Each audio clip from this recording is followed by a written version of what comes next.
Today is March 21st. I missed the 18th because March is my girlfriend's birthday and her birthday's on the 19th, and we did stuff together with family and everything celebrating her birthday, so I did not have time to record, so I'm recording today.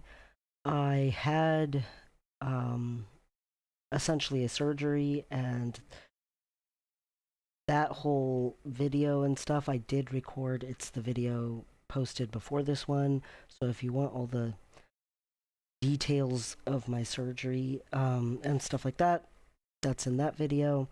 Long story short, there were complications. But I'm still glad I had the surgery. I am recovering finally pretty well. I can move really decently, all that kind of stuff. My scars are healing really well.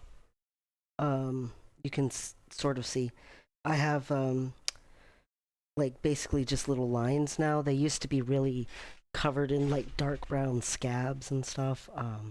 They're getting close to being to the point where I can start using silicone tape on them. That's going to be a pain to pull off with my body hair, but it was when I did it on my chest too. I have chest hair, so my top surgery still looks awesome, so that's good. Um, it's kind of the pinkish color is starting to like fade out, which is nice. And where the scars are is it's almost like it's getting soft or something. Um, Blending in with my skin a little more. Which is really exciting to me because it hasn't even been a year since I had top surgery. So, hey, um, I still have been using a little oil up in my hair to help with balding stuff, and I have to be honest, it's really exciting to me because I have like little hairs growing in now that have been growing a little bit longer. So the balding not only has stopped, but actually a little bit of the hair is growing back. Um, that's awesome. That works for me. Unfortunately, I haven't been able to cut my hair yet, but I'm hoping I can do that this week since surgery. I haven't really had much other changes. Still taking testosterone. Nothing's really happening. I'm recording. Sorry, my girlfriend started coming here. I told her I was recording. I don't know why she did that. Anyway, it apparently just left her head that I was doing that. I told her. Anyway, is what it is with that. This video is probably not going to be that long because I don't really have much to report, except that I did have a video virtual appointment with my surgeon about my next surgery, about phalloplasty, and essentially he suggested that since everything down below is a little bit smaller from being born abnormal the way that I was, um, he's concerned that I could run a higher risk of strictures and fistulas and so on. Um, he suggested that I don't get urethral lengthening since standing to pee isn't like a giant priority of mine, which would mean that essentially, I guess you pee out from behind your ball sack, and apparently you can still stand to pee and do that. Um, he doesn't think it's very likely that what I'm hoping for with urethral lengthening would happen. And so he wrote out my letter that my electrolysis is medically necessary. I called a couple of places, and one of them got back to me to investigate a little more and then hasn't gotten back to me at all. And then the other ones, there's just like nothing. So I'm having a little trouble getting into electrolysis. The hospital is apparently not taking new patients, like they're booked. And I asked them if they could give me any suggestions, and they have not answered that either. So I'm having a little trouble getting electrolysis started. Um, I don't know what to do about that, except to keep trying to make something happen. Um, I have to have another appointment though anyway, and the other appointment that I have to have is probably going to be in April with the surgeon who specifically specializes with urethral lengthening, because he and I can go over stuff some more, because it's basically the only part of phalloplasty that isn't really nailed down with my primary surgeon. Um, like the length and what's going to happen and stuff. I'm definitely going to have to do radial forearm with my left arm and all of that. That's all nailed down.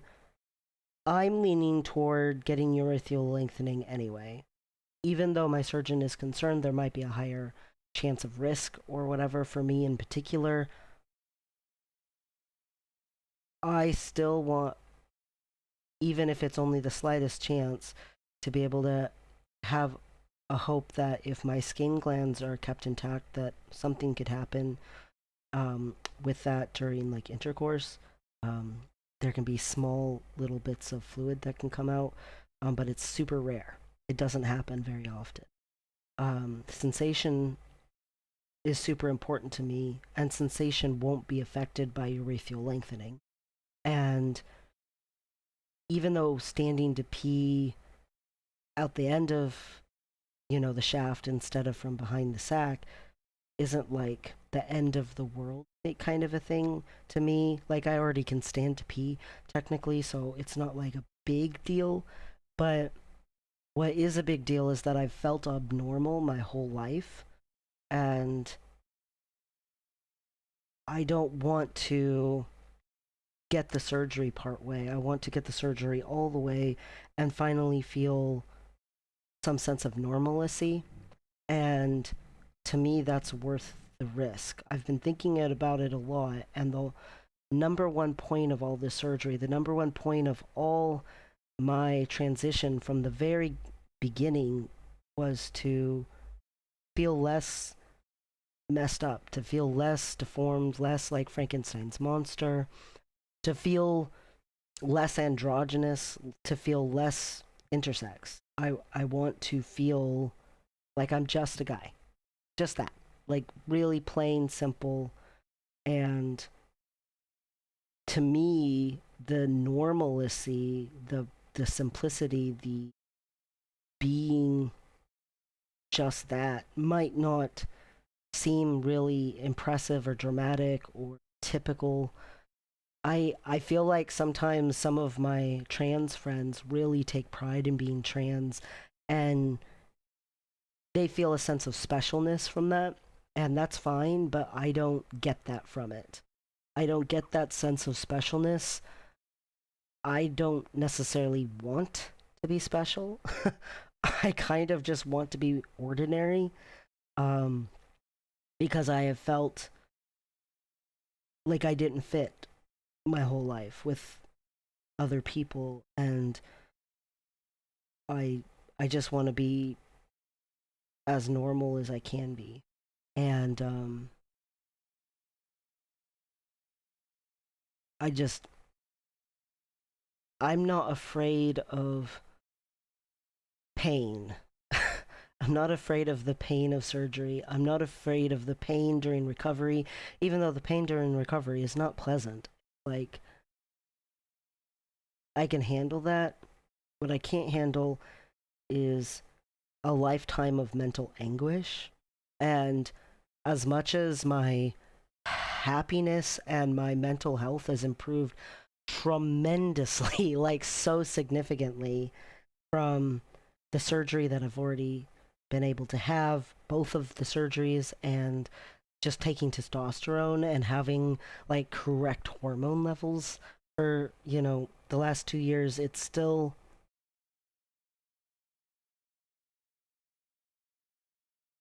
important to me to be able to feel somewhat whole. And so I'm leaning toward the risk.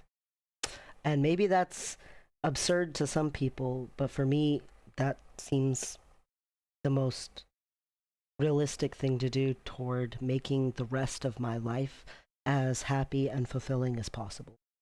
Um, that's where I'm at the moment. But yeah, I don't really have a lot else to report for the month. Um, that's about where things stand at the moment as far as transitioning goes. And yeah, I hope everyone's having a good month, and thanks for watching.